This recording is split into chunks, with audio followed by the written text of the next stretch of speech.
안녕하세요. 건중왕입니다.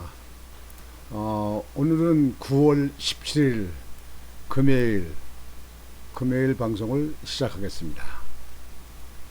여러분들 국내 정치는 사주 그 고발장 문제, 윤석인에 대한 관계된 문제를 가지고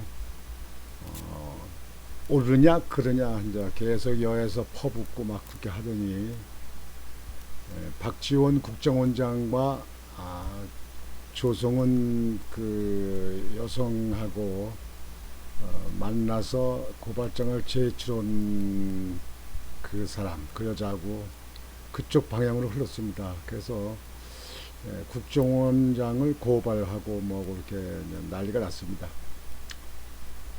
그거는 좀 더 시간이 가야 어떻게 반영이 될 것 같습니다.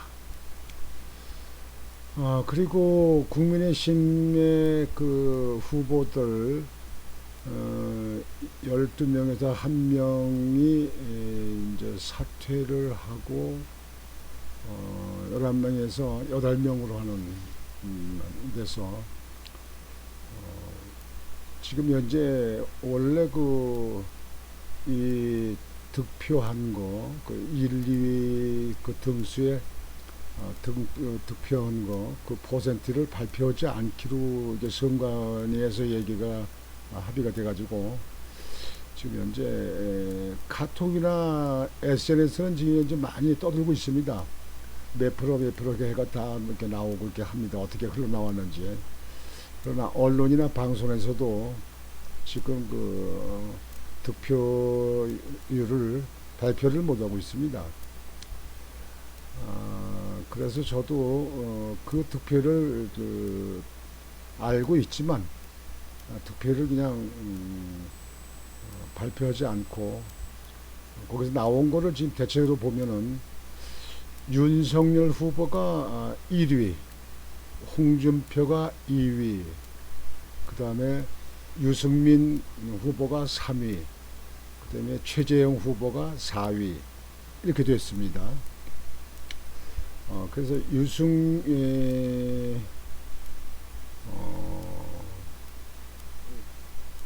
윤석열 후보는 당원 투표에서는 압도적으로 1위를 했고 홍준표 후보는 여론조사에서 그게 역선택 여론조사가 된다는 거 있잖아요. 그게 맞죠. 그게 역선택 여론조사에서는 홍준표가 조금 앞섰습니다.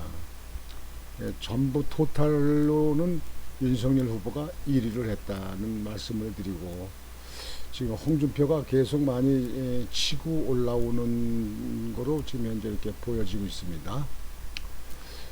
게다가 이제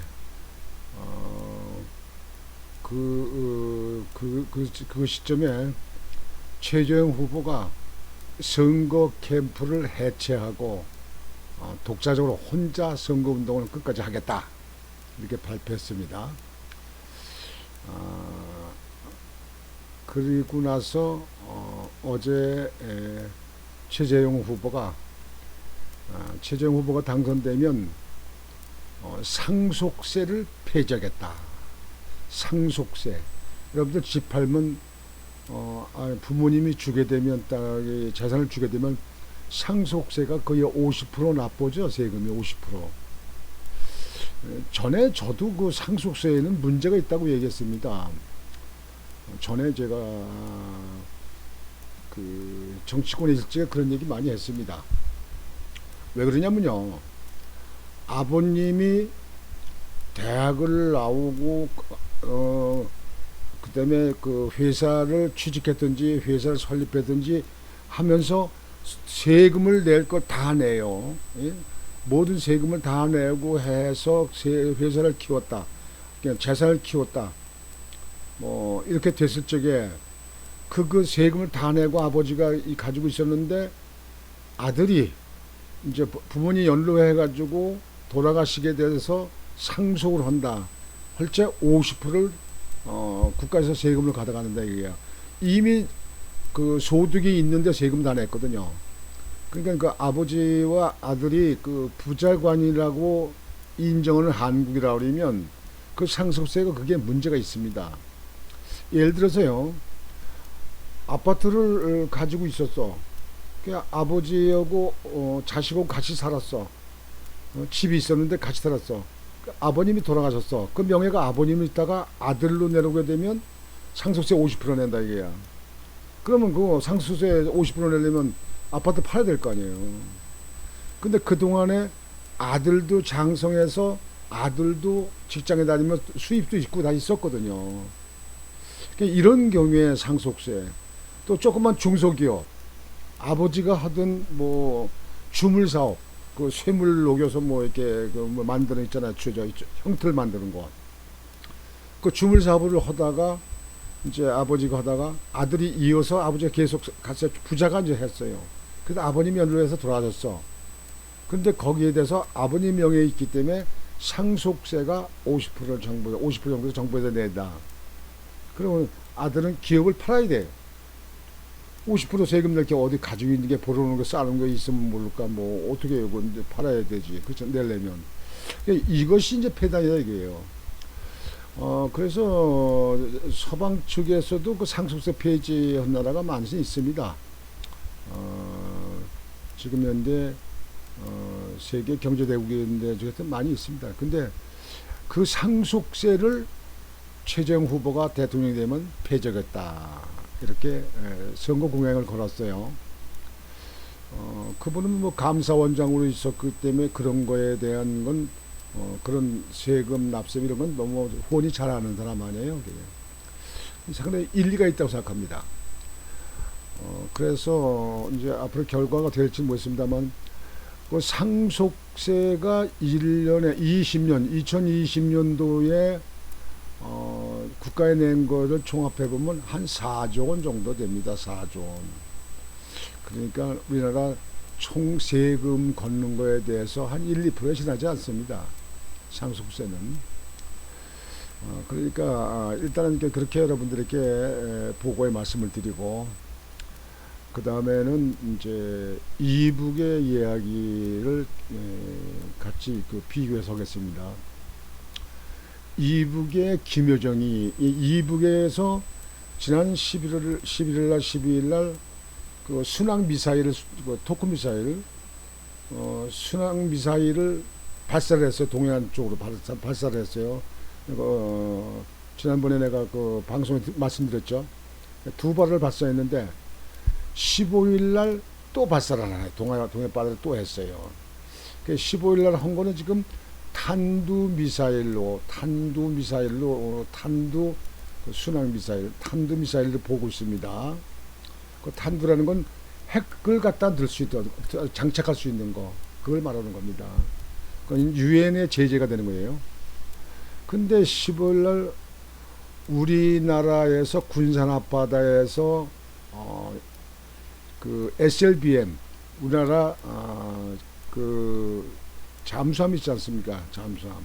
그 잠수함에서 2차 먼저 지난번에도 한번 그 시험 봤었는데 2차 발사를 했습니다. 그러니까 잠수함에서 SLBM 미사일을 쏴서 성공하는 걸 봤습니다. 제주도 쪽으로 쐈어요. 우리나라에서 그걸 쏜 날입니다. 그때 대통령이 가서 이북의 도발을 막기 위해서 도움이 되겠다 이런 얘기를 이제 거기서 했습니다. 그랬더니 이제 이북에서 이제 발끈해가지고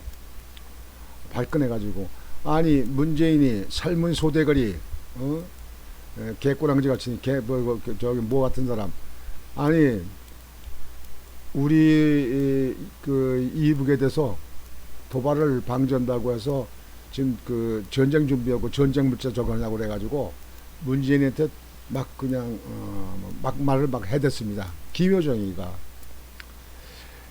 이 이북의 말이죠, 여러분들. 내가 이북 엄청 싫어하지만요. 이북에 있는 사람들, 저 김여정이나 김정이나 그 일당들 말이에요.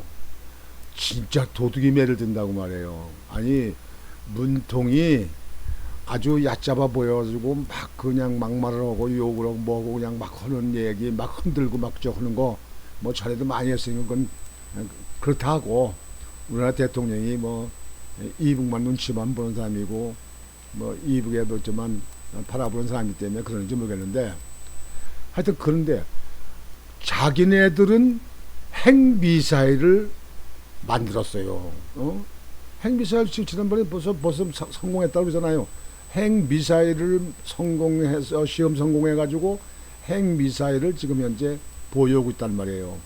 게다가 지금 현재 지난번에 잠수함에서 SLBM도 또 쏴서 또 시험했고, 그 다음에 이번에 지금 현재 그 순항 탄도미사일, 순항 미사일을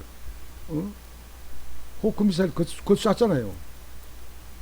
그렇게 자기네들은 정말 핵까지 가지고 핵미사일까지 가지고 이렇게 하면서 우리나라에서 핵도 아니고 잠수함에서 그 미사일 쏘는 거 그걸 가지고 그 난리를 쳐요. 전쟁을 뭐 위협하냐, 그 뒤에 감당 어떻게 하려느냐, 뭐 그냥 뭐 그러면 뭐 앞으로 뭐 어떻게 됐다, 별 얘기를 다 합니다. 일단 그네들 정신 빠진 얘기하는 거 뭐 일일이 얘기할 거 없는데요. 여기서 제가 문제를 삼는 게 뭐냐면요, 이북 사람들은, 저 이북의 저 공산당들은 자기들은 그냥 해야 될 거 하는 거야. 한국에서 뭐 하나 이렇게 만들고 뭐하고 군사훈련하면 그냥 난리에 쳐야지 그냥. 그렇게 지랄도 하는 것도 없어요. 근데 요는 이제 두 번째는 뭐가 문제냐면요, 이 나라 정부에서 그거에 대해서 말 한마디 대항을 못해. 말 한마디를. 아니 문통이고 저기 국방장관이고 뭐 통일부 장관들이고, 아니 거기에 뭐가 지금 꼬리가 잡힌 거요, 뭐가 저게 된 거야, 아무 말도 못해. 내가 전에도 방송에 말씀드렸지만 한 나라라는 거요, 경제적 힘과 군사적 힘을 가져야 됩니다. 더군다나 우리나라 같이요, 남북이 대치하고 6.25 사변을 겪은 이렇게 피해를 본 우리나라 그 남한 같은 경우에는요, 더 강력하게 가지고 있어야 됩니다. 물론 미국이 있어서 지켜주고 그러니까 미국을 믿고 그러는지 모르겠는데, 미국도 이 좌파 정부에 있는 사람들, 이 대목군들 전부들 미국부 철수라는 거 아닙니까? 그냥 그렇게 말들 하잖아요. 그러니까 지금 현재 하는 거 보면 도대체가 말이죠, 난 도대체가 이게 몰라서 그러나 이게 일부러 알고도 그러나 이렇게 생각이 드는데요. 하여튼 이북에 있는 사람들 그냥 남한에 뭐 하면은 난리치고, 자기네들은 그냥 미사일도 개발하고 뭐 SLBM도 하고 뭐 순항 미사일도 쏴보고 뭐 1500km 가니 800km 가느니 뭐 하고 말이지. 또 그렇게 하는데 또 이 나라 정부는 나 죽었어, 내가 잘못했어, 상감마마 그러는 건지. 아이고, 난 도대체가 말이야, 이게 좌파 정부 있다고 경제도 망치지만 이 남북관계, 이 안보에 대해서는 말이야 아주 못 믿을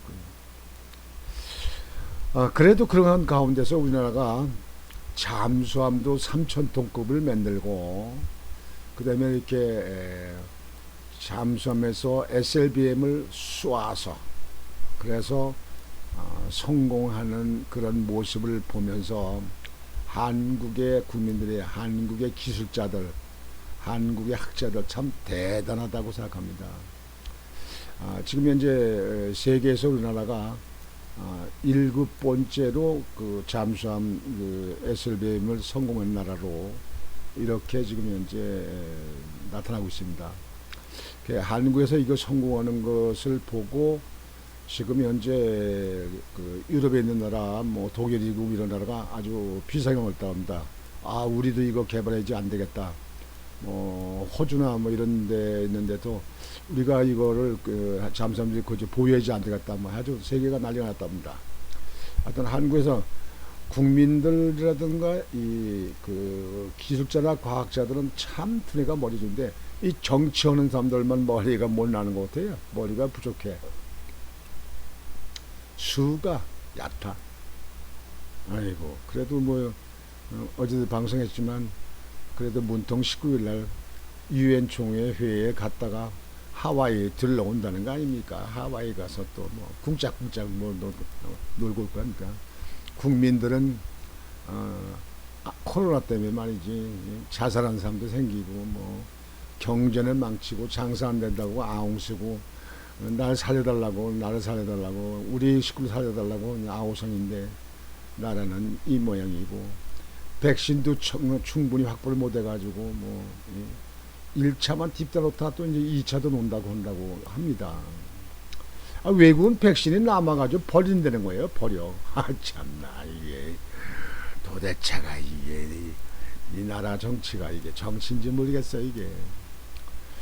자, 여기까지 그렇게 말씀드리고 오늘은 이게 언론기관에 잘 보도가 되지 않고 그래서 외신에 나와 있는 것을 여러분에게 보도를 해드리겠습니다. 여러분들 기니라고 기니라고 하는 나라 들어보셨어요? 이 기니 나라는 아프리카 있죠. 아프리카 나라에 있는 나라도 되게 조그만 나라가 많잖아요. 근데 아프리카의 서남부에 있는 대서양을 끼고 있는 조그만 나라입니다. 그 조그맣지만은 그래도 우리나라 남북한을 합한 것보다는 조금 더 큰 겁니다. 저기 기니가 남북한을 합한 것보다 좀 더 크고요. 인구 대신 적습니다. 그 기니 나라가요. 면적은 2,458만 6천 헥타르. 2,458만 6천 헥타르가 그 면적입니다. 그리고 인구는 1,349만 7,237명. 1,349만 1,350만 서울의 인구보단 한 100여만 150만 정도 많은가요? 서울의 인구보다 조금 더 큽니다 이게. 근데 그런 인구 가지고 남북한을 합한 것보다 좀 더 큰 나라에 삽니다. 근데 이게 나라만 이렇게 큰 게 아니고요. 이 기니 나라에는 철광석이 엄청나게 묻혀 있습니다. 철광석이. 그래서 물론 인구는 적고 잘 개발을 못하고 기술이 없어서 그리고 뭐 그 자본이 없으니까 저기 한데요. 이 알루미늄 같은 거는 세계에서 생산되는 게 제일 1위고요. 1위. 그리고 세계 매장량에 비해서는 3위입니다. 그 땅에 묻혀 있는 게. 뭐 그 이외에도 뭐 금은 보석 뭐 다 들어있습니다. 그냥 그냥 다이아몬드니 뭐 이런 게 아주 그렇게 많이 지하 자원이 있는 나라가 기니입니다. 기니. 내가 젊었으면 기니로 이민 가가지고 인구도 적고 그러니까 거기서 좀 사업이나 개발 같은 거 이런 것들 한번 손대서도 참 좋을 텐데 말이죠. 참 이 기니 정말 지하 자원이 나와서 세계에서 눈독을 들이는 나라입니다. 이 나라에 는 중국에서 호주에서 철광석을 사다가 수입해다가 중국에서 썼습니다. 이게 그렇게 했는데 호주에서 자꾸 값을 올리니까 이제 기니 좀 멀죠. 저 아프리카 서남 아프리카 있으니까 거기로 이제 중국에서 눈을 돌려가지고 거기는 이제 인프라가 잘 안 됐어요. 도로가 돼야 도로에다가 철광석을 채취해가지고 거기다 차에다 큰 차에다 단부차에다 싣고 대서양에 다 있으니까 대서양고 항만까지 가서 항만에서 배에다 실어야 많이 실잖아요. 그런 도로가 안 돼 있는 거예요 여기에요. 그래서 중국에서 100조 1,000억 달러를 정도를 들여서 항만 구축도 만들고 그 다음에 도로 만드는 것도 도로 개설 만드는 것도 이렇게 하는 걸로 해왔습니다. 그래가지고 1대1로 이제 자기들 들어간 비용에 1대1로 가져가기로 이렇게 협의했었는데 기니의 대통령 이름이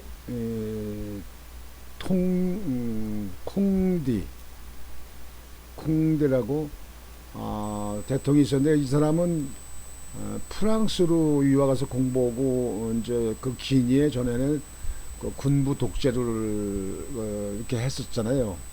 거기 가서 이제 주민들한테 이제 설득하고 자유를 부르짖고 이렇게 해가지고 그 사람이 대통령에 당선됩니다. 당선을 됐는데 그 사람도 프랑스에서 공부하고 자유를 느끼고 뭐 했던 사람인데도 이 대통령 되니까 독재 정치를 했습니다. 그래서 그 중국에다 그냥 광산 같은 거 막 이렇게 팔게 중국하고 시진핑하고 참 친하게 왔다 갔다 했잖아요. 기니에서.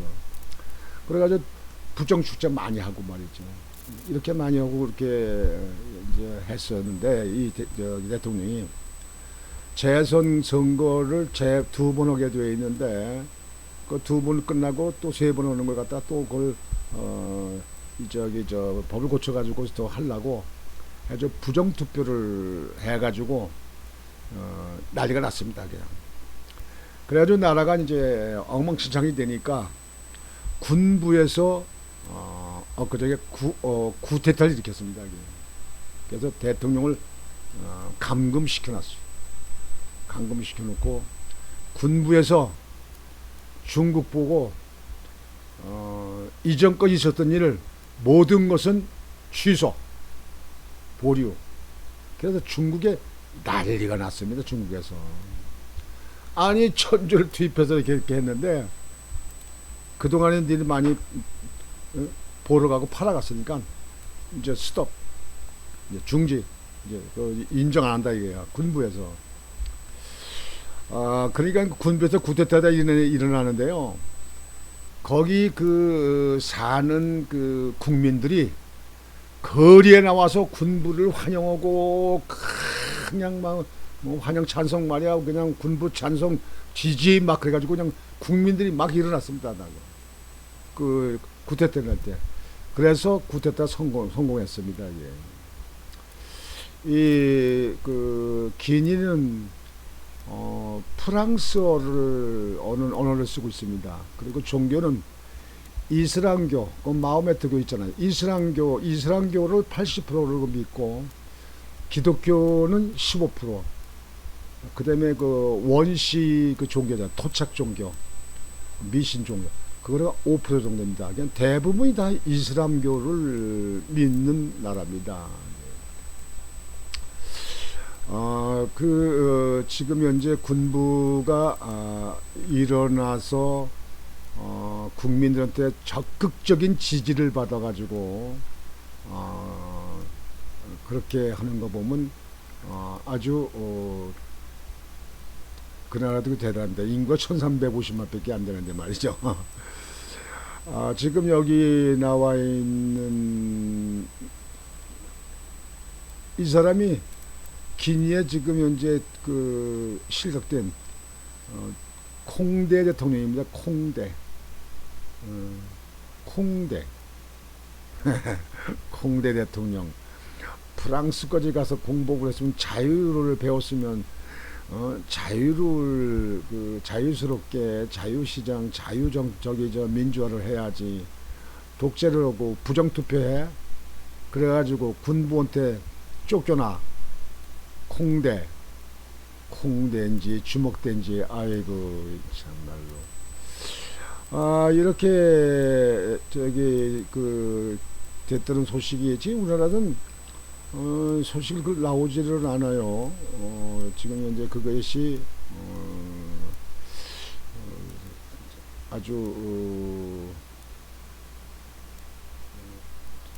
굉장히 내가 볼 때는 큰 적인데 지금 이 사진은 그 중국에서 그 투자를 해서 도로 개설도 오고 뭐 하는데 이 지금 이제 공사하는 겁니다. 포크렌치하고 덤프차에다 실어가지고 이제 여기 내구로는 이렇게 이제 그 광산 채굴하고 이렇게 하는 건데 이거를 군부에서 딱 들어와가지고 모든 건 중지, 모든 거 없어. 이제 이제는 안 돼. 군부가 장악해가지고 그 나라가 국민들이 잘 살 수 있도록 이렇게 했으면 좋겠습니다. 지금 현재 이 사진에 보이는 거 이것이 쿠데타. 지금 군부가 지금 나와서 그 뭐 기자들이 촬영오고 뭐고 국민들이 막 환호하고 막 그렇게 난리가 난 겁니다. 이게. 여하튼 기니 군부 쿠데타 제가 볼 때는 국민들을 위해서 잘했습니다. 잘했어요. 그 독재하고 부정투표하는 그 콩대 대통령 그 쫓아내서 영창에 집어넣어야 돼요. 그리고 외국의 강대구에서 와서 그 광석 그냥 싸게 공짜로 막 파가고 그러는 거 전부 다 그 금지시키는 거 잘했어요. 아주 중국이 비상 걸렸다고 그럽니다. 근데 잘했어요. 하여튼 그래서 국민이 주인이야. 국민이 잘 살아야지. 군인은 국민 아닌가? 근데 이제 끝으로 이제 한 가지 묘한 얘기는요. 이쪽에 쿠데타 일어나는 날, 쿠데타 일어나는 날, 여기 이제 보여드릴게요. 이게 검은 백조, 블락스완이라고 합니다. 블락스완. 백조가 하얗잖아요. 이게 하얗잖아요. 근데 이 검은 백조, 이 백조가 천안문 광장에 나타났다는 거예요. 천안문에. 그래서 이 검은 백조가 나타나면은 이게 좋은 일이냐 나쁜 일이냐 이렇게 해가지고 아주 이게 중국에서 굉장히 소문이 났었는데, 이 백조가 나타난 검은 백조가 나타난 날 이 기니의 쿠데타가 일어나가지고 중국 스톱 노 이제 그래가지고 중국에서 천조를 그러니까 천만 달러, 천억 달러, 지금 현재 한국 돈으로 계산하면 100조, 113조가 된다고 하던가요? 100조. 그래서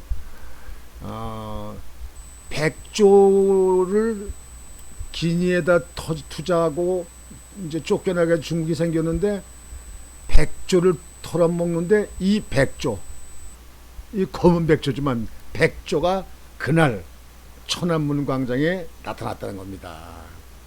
이 뭐 우연의 일치인지 모르겠는데요. 여러분들 북경에 가면 천안문 광장이 있죠. 넓은 옛날 여의도 같이 넓은 광장에 이렇게 그 광장 북쪽으로 보면 이제 건물이 있고, 건물에 가보면 그건 누구예요? 등소평인가요? 사진이 큰 사진이 하나 붙어있죠. 거기 뭐 중국의 군대들이 이렇게 좀 지키고 그러는데 거기가 관광지화입니다. 그 주변에가 옛날에는 아주 뭐 허전하고 그냥 쓸어가는 집 뭐 이런 것도 많이 있었는데 그거 다 때려부시고 지금은 아주 신건물로 싹 주변을 다 정리했다고 그러더라고요. 하여튼 천안문 광장에 나타난 이 백조, 검은 백조지만 백조, 그래놓고 중국이 기니가 그날 쿠데타가 일어나가지고 쿠데타가 성공한 날 중국이 투자한 게 100조가 넘는데 100조를 털어먹었다. 이렇게 얘기가 됐다는 겁니다. 오늘 이 방송에서는 여러분에게 이북의 그 김여정의 그 막말하는 거, 거기에 대꾸 못하는 우리 문통, 그 대신 그래도 우리나라는 SLBM 잠수함 물속에서 그 미사일 쏘는 거, 그거에 성공했다. 여러분들 그 물속에서 그 이 미사일 쏘는 거 뭐 바깥에서 쏘는 대포 쏘듯이 쏘는 거나 거기서 쏘는 거는 뭐 중요하지 않은데 그게 아닙니다. 아주 특수한 기술이 있어야 되는 겁니다. 왜 그러냐면요, 미사일을 이제 저기 잠수함에다 가지고 있죠. 근데 그 미사일을 쏘려면은 그 안에 연료가 들었잖아요. 연료가 점화가 돼서 그 점화가 뿜는 그 연기, 그 불, 그걸로 이게 올라가는 거 아닙니까? 인공위성 올라가듯이 하는 거 아닙니까? 예. 근데 잠수함 안에서는 그 건물이 이렇게 통제가 되어 있고, 그 다음에 산소가 없잖아요. 거기서 나오다가 물에 이 바닷물을 뚫고 나와야 되니까 바닷물에 산소가 없잖아요. 그러니까 불 점화가 안 되는 거예요. 이게 바닷물을 올라왔을 때, 떡 올라왔을 때 그때 점화가 팍 붙는 겁니다. 그때부터는 그 점화돼서 그 추진력으로 이 미사일이 가는 겁니다. 이게 날아가는 겁니다. 그러니까 잠수함 속에서 그 미사일 쏘는 거는 그 시간차에당 그 계산이라든지 그 하는 저기가 아주 특수한 겁니다. 그러니까 세계 모르는 나라가 그 마음대로 하는 게 아니에요, 이게. 그래서 이번에 우리가 성공했다는 거는 정말 기분 좋은 성공입니다. 아주 박수, 박수, 박수. 잠수함 바다가 있잖아요, 이렇게. 바다 속에 있잖아요, 이게 뭐 100m, 200m까지 다니잖아요, 이게 저기 잠수함이 물속으로. 여기서 쏜다 이게요. 팍 이쪽에 쏠 적에 그 연료 그런 게 아니고 압축 공기, 고압의 압축 공기 있는 걸로 물 밖에까지 퍽 이렇게 올라가게 밀어 올리는 겁니다. 이게 뭐 화약이나 그 연료 같다 그걸 타가지고 그런 게 아니고, 그러면 뭐 잠수하면 다 터져 깨져버리게요. 그러니까 그 저기 미사일 나가는 그 통로 구멍이 있는데 거기서 그쪽에 미사일을 딱 갖다 장전해 가지고 뚜껑이 열리면서 팍 압력으로, 고압으로 압력으로 팍 밀어 올리면 바닷물 위로 올라왔을 적에 그 뒤에 거기서 추진력인 데서 추진체에서 점화가 팍 들어가지고 불을 확 쏟으면서 이게 날아가는 겁니다. 그래고 거기서 이제 궤도 수정하고 그 미리 거다 해놓은 입력한 그거에 의해서 얼마만큼 올라가서 어떤 각도에서 또 휘어서 어느 방향으로 날아가서 어디 가서 떨어지고 어디 물체를 갖다가 폭발시키느냐, 이것이 전부 다 고도한 기술입니다. 이게. 근데 우리나라 이번에 그 잠수함 만든 건 뭐 솔직히 말씀드려서 100%나 우리나라 기술이 아니고 한 75%는 우리나라 기술이고 한 25%는 부속품이나 이런 것 같은 건 선진국에서 구입해서 이렇게 조합을 한 겁니다. 그래도 미사일 이 잠수함에서 SLBM 같은 거 이렇게 쏘는 기술은 한국의 기술자들이 다 박사들이 연구해서 그거 한 겁니다. 이제 앞으로는 이제 이렇게 맨날 성공하면요, 뭐 인도의 잠수함이 뭐 15개인가 뭐 만들고 거기 수주하려고 그러는데 뭐 한국에서 참여한다고 합니다. 잠수함을 외국에다 만들어서 외국에다 수주해서 만들어서 지금은 그 잠수함 만들어서 하는 그 인력이라든지 그 가격이 엄청나게 비싸잖아요. 그게 우리나라 국가의 수입이 들어오는 거죠.